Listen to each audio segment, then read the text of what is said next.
Hi guys, Moin away from Bakir again as always, Andrew as usual. Yeah, it's a spirit time video again, and it's going to be another pagan god that I'll be covering. This time it's going to be the Roman goddess Vesta, spelled Vesta.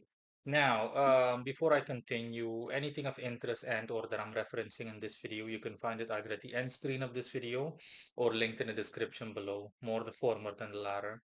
In any case, the Wikipedia section that I usually leave, as well as the case here in the description of this video, I'm going to read a snippet of it. Vesta is the virgin goddess of the hearth, home, and family in Roman religion.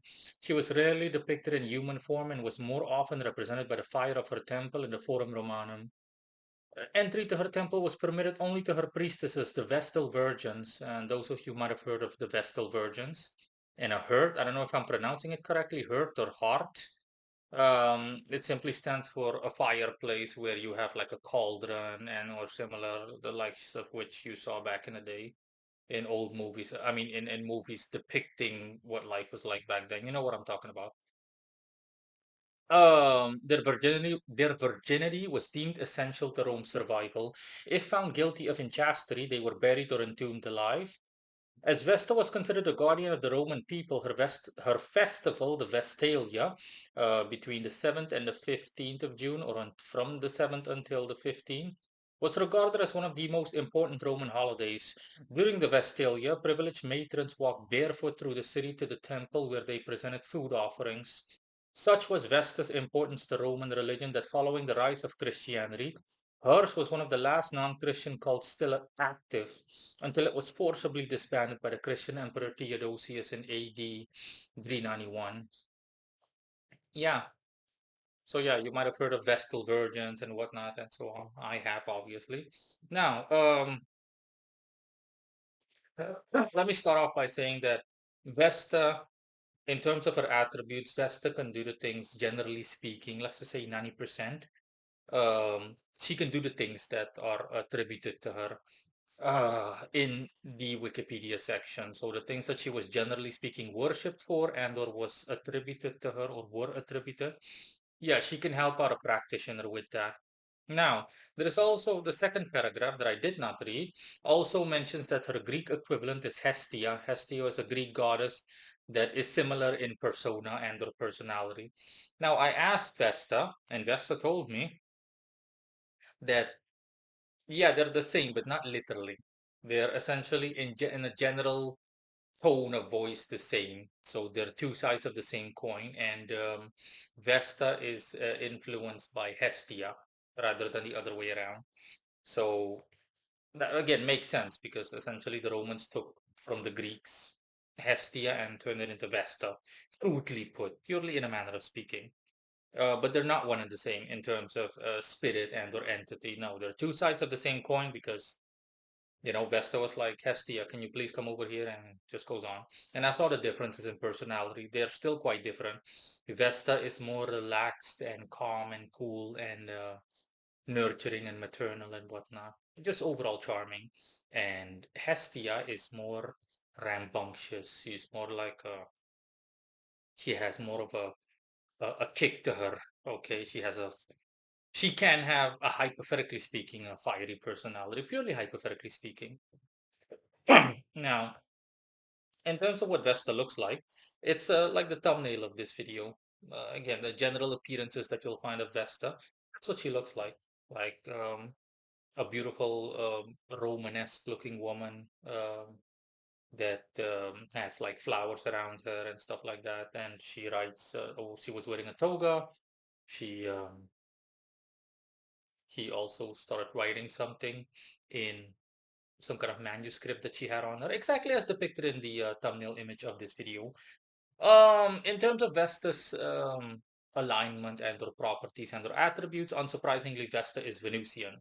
Unsurprisingly for me, today is Friday, and the current ruler, planetary ruler of the hour is Mars, so you can see for yourself. Now, the zodiac sign that Vesta aligns with is Libra. Again, unsurprisingly. Um, But I want to say ironically, but it's not. Just but she also has a considerable Martian affinity to her. specifically the zodiac sign Scorpio. And that more has to do with being ready, as in being prepared for anything, not someone that you can easily catch off guard. That is what her personality consists of, and that's what she'll bestow upon people that want to work with her, occultists and or practitioners, you name it.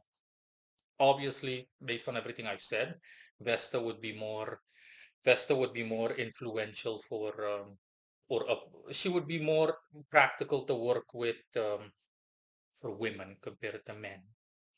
Um, if you're a guy and you work with Vesta, a male practitioner, then you can imagine that don't be surprised if you become more feminine, a bit more feminine at least. That's gonna happen, bound to happen. She's a goddess after all, not a god. Um,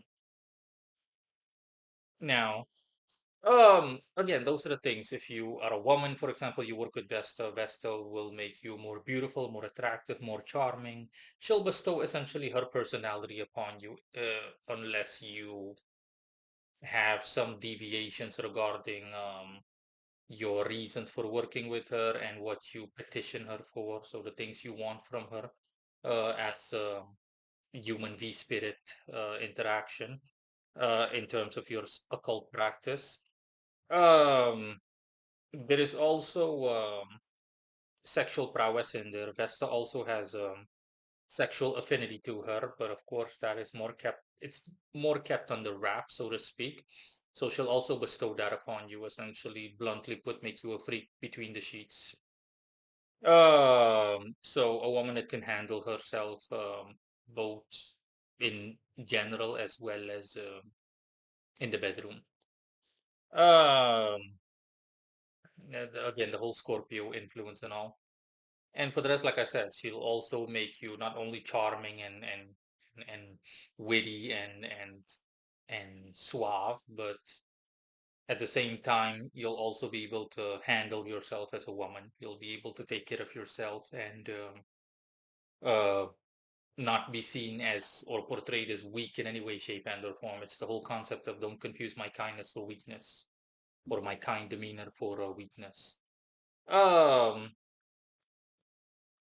yeah, when interacting with Vesta, it's she was quite transparent at times, as well as interacting with her is almost like a high, even more so than is the case with any entity I summon in general, and notably pagan gods, for reasons that people in general should be aware of. If you're not aware of it, it's because they're man-made entities, so they're essentially egregores with given personalities that, generally speaking, reflect those that worship, created and or worship them, albeit generally speaking inadvertently. So um, indeliberately rather than deliberately. Um, let me see. She also said that she has no followers really, just a couple of bluntly put whack jobs. So neatly put, mentally ill individuals that just briefly look into her, but no one worth mentioning. And for the rest, again, you could clearly tell that she was essentially like she had strong links to Roman royalty. And that's also the life that she'll bestow upon you. Oh, yeah, one important thing that I almost forgot to mention, only in a manner of speaking, but of course I didn't. That's why I'm bringing it up now, is money. So Vesta is also going to bestow upon you like a lavish lifestyle if you're a woman.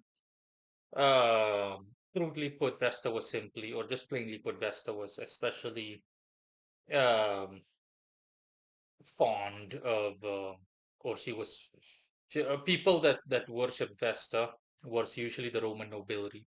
They were fond of her in a notable way, reflecting her attributes as an entity, and she'll bestow that upon you. Hence, that she has that ability.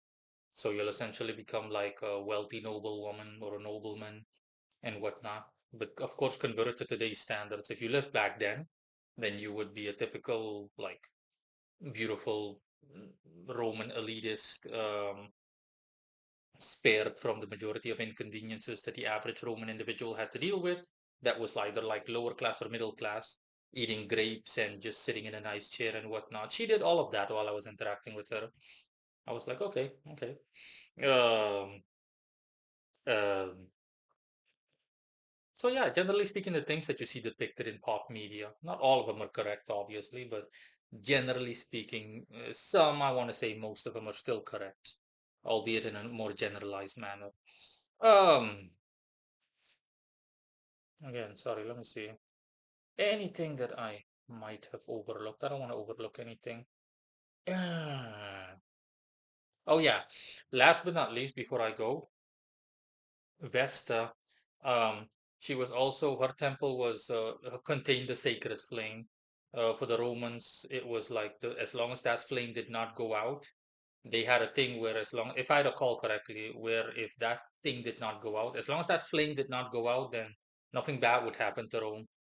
But if it ever went out, that's why you had like guards, women, the Vestal Virgins, or guardsmen or guardswomen, I think. In any case, people in charge of it were supposed to see to it that regardless of what happened, it was never, ever, ever, under any circumstance supposed to go out. It was also supposed to, always supposed to, the flame was always supposed to keep burning. And again, as the Wikipedia entry itself says, is that Vesta had no real thingy appearance. That's also why she appears so like transparency. But she also told me that, like as is written, she had no appearance. She was not a personification of any of any Roman in particular or Romaness, so Roman woman. She was symbolized for the Romans. Vesta was essentially the flame that was in her temple. That was Vesta. So hence her not having any exceptionally highly detailed particular features that stand out that makes her appear more human. Yeah, I could tell all of that when interacting with her. Yeah, and that is all, guys. Bye bye.